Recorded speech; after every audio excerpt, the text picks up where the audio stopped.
To discuss this, I'm joined by Dr. Oscar van Heerden, Senior Research Fellow at the Center for African Diplomacy and Leadership at the University of Johannesburg. A very good afternoon to you, Dr. van Heerden. Thanks very much for your time. Is the President's spokesperson who said those words or posted those words on social media correct? In part, the spokesperson, Vincent, is correct. In as much as the DA was an important component to electing the president, once that president is elected, as you know, the president is no longer a member of parliament and is also the executive leader of government. And it comes with its own powers and obligations, one of which is that the foreign affairs is the prerogative of the presidency.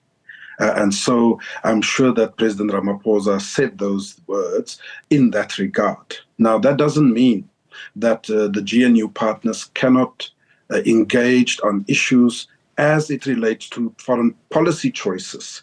And I'd like to make an example, if you allow me, Vuyo. The DA doesn't have to agree with the leader of the Chinese Communist Party, Xi Jinping. They might not even like him, but that is different from us having an agricultural policy choice trade with China in terms of serving our own national interest. And I think a distinction must be made there. So where the GNU partners can have a say is when those sentiments of the president is translated into policy choices that impacts on our domestic markets.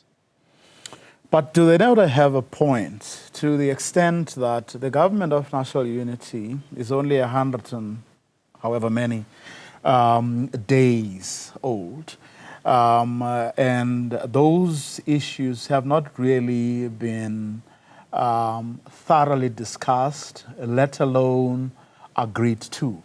So to the extent that they hold a different view, they are free and do have a right to express that view.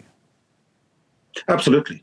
I think what John Steenhuisen has done is to appease the support base of the Democratic Alliance, the members of the Democratic Alliance, by making it very clear that they have a different view from the president. But remember, Vuyo, this is no different from the disagreement that the DA has with the Bella Act. It's no different from the disagreement they have with the NHI legislation. There are going to be a number of policy issues that the DA and the ANC is not going to agree on necessarily. Foreign policy is no different. So, it's just another disagreement. But as to where the prerogative lies with regards to foreign policy, that is with the president. This is within the Constitution. So, as I say again, where there's a discussion to be had is when it is now going to translate into policy choices that affects different cabinet ministers, whether it's agriculture or infrastructure or et cetera, et cetera. Now, the DA came up with a set of 4, I think it was, non-negotiables the other week when John Steenhuisen was doing his appraisal of 100 days of the government of national unity. Now, they also said that the Bella now Act, the NHI, and let's add to this their stance on Russia now.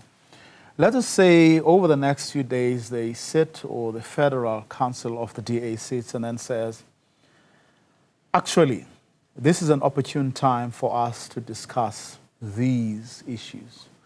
And then they just decide that this is going to be, or their position on this issue, or whatever agreement or non-agreement on these issues will then define their relationship with the rest of the GNU partners, but in particular with the biggest party, which is the ANC. What do you think will happen? Well, that decision, if we have to speculate, that decision is a decision that the DA would have to take. If these matters are indeed of such critical importance, it's a make or break for the DA, then the DA's logical next step would be to leave the GNU. I don't think that is what's going to happen. Whether you consider Putin a friend or a foe is neither here nor there. Quite honestly, we know, for example, that when the president of Russia were to come to South Africa last year, also with the BRICS summit, the South African government was very clear and encouraged him not to come because we are signatories to the Rome Statute.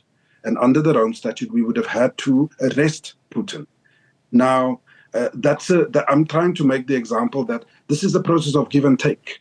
If you are going to insist that we must have no relations with Russia, we must have no relations with China, even if it is at the detriment of our national interest, because we need the market as big as China for our agriculture, for our wine, for so many things.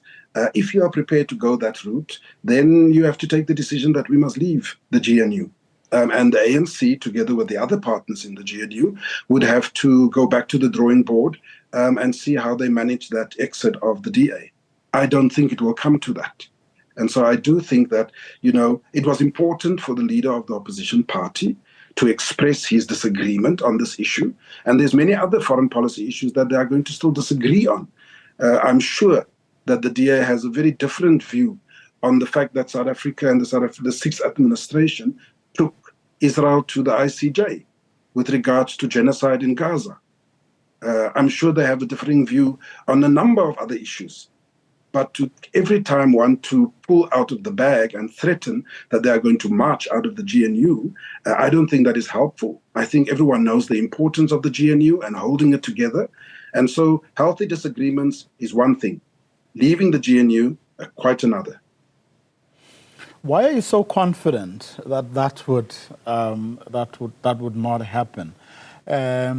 Is it because their desire to stay within the GNU is so important for them, so compelling, or the case so compelling, that none of the three examples I mentioned would be strong enough to actually get them to want to get out of it?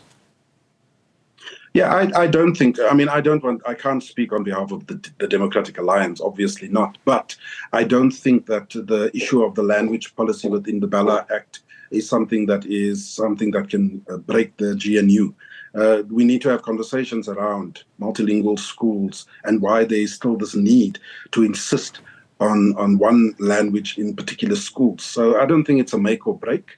I think that the Minister of Basic Education knows this, and it's about compromises. Secondly, wanting to give universal access of healthcare to all citizens in the country is not something the DA disagrees with, I don't think.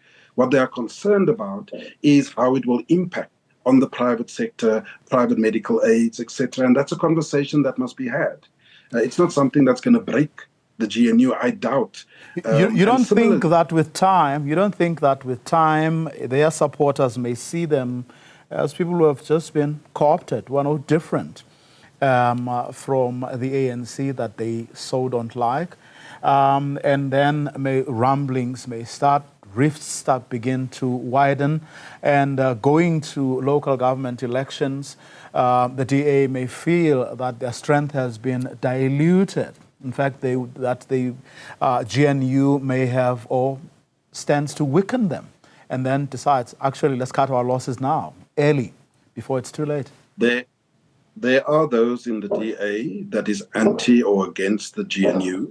Similarly, there are those in the ANC that are against the GNU. But the Social Research Foundation surveys and the Ipsos polls recently, in a matter of weeks ago, have confirmed that the majority of citizens, and that means members of the DA and members of the ANC, are in support of this GNU. And so there is no majority of members in the DA that feels that they are being eroded, that they are not being listened to. I think that the leadership of the DA will obviously have to appease their support base. They would have to insist on certain policy choices. But if it is at the expense of what they have termed an alliance of such detriment between the ANC, MK party and EFF, then they need to think very hard about whether those are policy choices that they are prepared to break the GNU and take us to that horrific situation that they themselves have classified as unwanting. Dr. Oscar van Heerden, thank you very much for your time. He's a senior research fellow at the Center for African Diplomacy and Leadership at the University of Johannesburg. Hugo is next with your sport. Hugo?